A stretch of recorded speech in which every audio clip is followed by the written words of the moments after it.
বাবা দেবেন না। দেখুন, তিনি 5 তারিখে অসম্মানিত হয়ে বেরোতে চাইছেন হয়তো।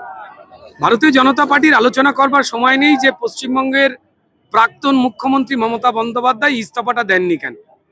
এবার কেউ যদি নিজেকে হাসির পাত্রী করে তুলতে আরো লাফটার চ্যালেঞ্জারের দর্শকের ভিড় বাড়াতে চান, এটা তাঁর ইচ্ছা। আমাদের ইচ্ছা পশ্চিমবঙ্গে বিকাশ কি করে ঘটবে, মানুষের কি করে ভালো করা যাবে, সেই বিষয়ে লড়াই করবার কথা ভাববার। আমরা সেটা নিয়ে ব্যস্ত। তিনি ভালো থাকুন, সুস্থ থাকুন, ডাব খান, তবে হ্যাঁ, চুরি করে নয়, তৃণমূল কিনে ডাব খান।